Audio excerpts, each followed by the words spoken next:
Hello everyone, in this presentation we will be discussing a case study about Jack dilemma. Before we begin, I would like to introduce my group members Farah, Aini, Naqib, Izzati and myself Hester Dev.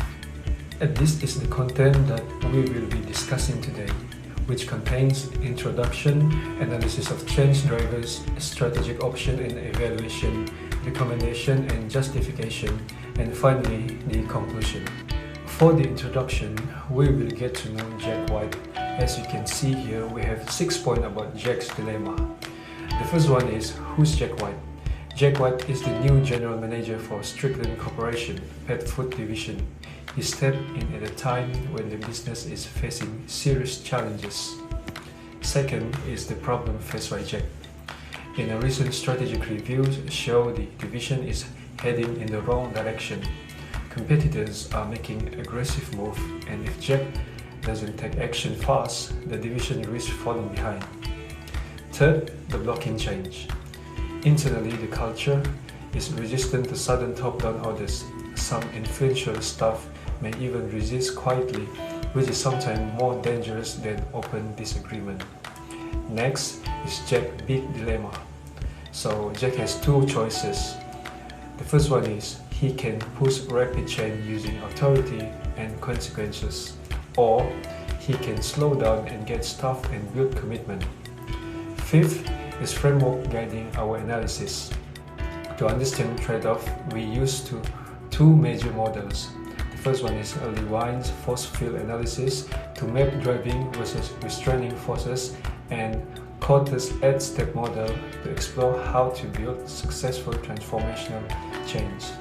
And finally, the purpose of our case study is to analyze Jack's option and recommend the approach that balances immediate strategic urgency with the long-term psychological commitment of employees. Thank you, Esther. Hi everyone, my name is Farah Aini Binti Tahar, and I'll be presenting the analysis of change drivers for Jack dilemma. In analyzing Jack's situation, we can see that the needs for change is driven by both external and internal factors. Externally, the competitive landscape is like becoming more intense. Competitors are moving quickly with the new product. So we can see that they are moving quickly towards the new product innovation, aggressive pricing strategies, and also expansion into new market segment. At the same time, consumer preference are shifting to it like a healthier and more sustainable pet food option. And also at the same time, and digital sales channels are growing rapidly. So this trend create strong driving forces that push Strickland Corporation to act quickly if it's want to stay competitive and relevant. Internally, however, Jack faced several restraining forces. The organization has cultural inertia, long-standing routines, and also we can see influential staff who may be skeptical to change. Okay. Actually, this resistance may not always be visible, because sometimes it also shows up as minimal compliance, which can be just as damaging as open opposition. So, on top of that, Jack is still new in this role, which means that he hasn't yet built the trust or influence needed to mobilize strong commitment from the employees. We can say that by using Lewin force field analysis, we can see that the driving forces such as competitive pressure and market evolution are directly opposed by the restraining forces like resistance and lack of commitment. For the change to succeed, Jack needs to strengthen the motivators while reducing the barrier. This can be done actually through clear communication of the vision, involving key stakeholders early, and also implementing the change interface so staff have time to adapt. By balancing these forces, Jack can create the momentum needed for sustainable and also sustainable organization transformation. So that is all from me.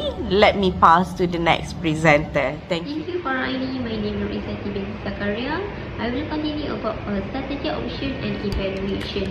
For option number 1 is a rapid implementation with a consequence for the non-cooperation. The strategy is a top-down and authoritative approach. For the Jack White used his formal power to enforce immediate change in response to strong external pressure. This approach prioritizes speed and control, allowing the organization the react quickly for the competitive demand. Decision making in centralization is instruction purely for the communicate from the top. As a result, consultation with employees is minimized to order the avoid for the delay and the resistance during early stage of changes. For option number 2, the slow and consultative strategy for development support. For contrast for option number 2, adopt is participate and integrate approach means manager and staff are actively involved in the decision making process, which is encouraged for sharing, understanding and collaboration across the organization. This strategy are focused on building for the long-term commitment, aligned for the changes initiative, which is the organization culture. Which is all the process maybe take more time, but it's aimed to ensure the change will well and support and suitable in long run.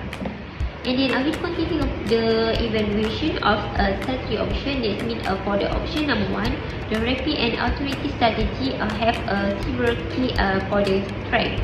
For the first one is the effort to create a strong sense of urgency, which is aligned a further first step, which is when the organization is under external pressure. Second, for the decision making is fast because the authority is central, and then allowing a quick implementation without length discussion. And then for the third one, for the reduce during a crisis situation, which is the employee receive a clear interaction and expectation. However, the option also have significant for the weaknesses. The weaknesses is employee involved is very limited, which is the communication and reduce the trust. As a result, and then the employee may be feel instruction, but they will not be guided for the commit for the changes. This is increase the risk, hidden and passive resistance, which is can undermine the long-term success and change initiative. For option number 2 is consultative and participation strategy, mainly for the option number 2 for the strategy is mean the strength as lines within a share urgency and commitment for the employee. So which is the influence manager and staff help together for the strong guiding quality, and which is a coded changes model. And additional is a support for the long-term culture, decision making the changes more suitable over the time. Which is this strength. Option number 2 also have the same weaknesses. The implementation process is more slow, but because it's required for the consultation and discussion. Decision making also have a time consume, and especially when a consultation is needed. And finally, the approach will be challenged, highly competitive, and have a more time to project environment, which is a rapid and environment. Overall, while the option 1 offer the speed and control, for option 2 provide a strong long-term suitable and culture alignment. Hello everyone, I will start with the adoption of a hybrid change approach. We recommend that Jack adopts a hybrid change approach. Jack doesn't have to choose between being a dictator or a democrat. He can be both. We suggest he start by engaging the key influence, the people with the informal power right now. Since Jack is the new and lacks trust, leveraging their credibility is essential to legitimize their plan. Once he has that alignment, he can move to execution in phases. Quick fix first, then the deep cultural changes. This mirrors Cotter's 8-step model by building a guiding coalition before pushing for the heavy lifting. Next, we move on to theoretical justification and risk mitigation. In this section, we justify this using Kurt Lewis force field analysis. Currently, strict land cooperation is stuck. We have strong driving force like competition, but equally strong restraining forces like mistrust and inertia. If Jack used pure coercion, he might push harder, but the resistor will push back just as hard. The hybrid approach works by weakening the restraining forces. By engaging staff early, we lower their defense mechanisms. This also a risk mitigation strategy. Passive non-compliance is dangerous because it's hard to detect. This approach keeps the internal capabilities intact while ensuring we don't lose key staff during the transitions. Next, cultural anchoring and long-term sustainability. We look at the long-term game. We don't just want the changes to happen, we want them to stick. Top-down enforcement often fades the moment the manager leaves the room. To anchor this culturally, we need employees to analyze the new way by letting influential staff help design the implementation. They stop being victims of change and become champions of change. This aligns with the coach image of management. We are building the organization's capability to adapt, ensuring the new behavior surviving long term. Next, compliance versus commitment.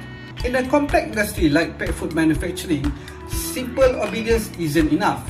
Jack rightly fears minimum level compliance. If staff just follow orders without thinking, they won't solve problem of innovative. They will disengage. The hybrid approach is the only path to commitment. When people have built the plan, they feel a sense of ownership. We need their discretionary effort, the extra energy they give because they want to succeed, not because they are afraid of being fired. To conclude, our overall recommendation is clear. Jack must adopt the hybrid change approach, and this strategy allows him to be decisive about what needs to happen while being inclusive about how it happens. By grounding his action in the theories of Lewin and Cotton, Jack can navigate the immediate competitive threats without destroying the internal culture. This path moves strict land cooperation from a state fragility to one of sustainable high-performance growth. To conclude, Jack's dilemma show that effective change cannot rely solely on speed or authority, while urgent action is necessary to respond to competitive pressures. Long-term success depends on employee engagement and commitment. A hybrid approach allows Jack to balance urgency with consultation, reducing resistance and minimizing risks such as low morale, employee turnover, and knowledge loss. Ultimately, change is most successful when leaders build trust, demonstrate empathy, and adapt their leadership style to secure genuine commitment rather than simple compliance.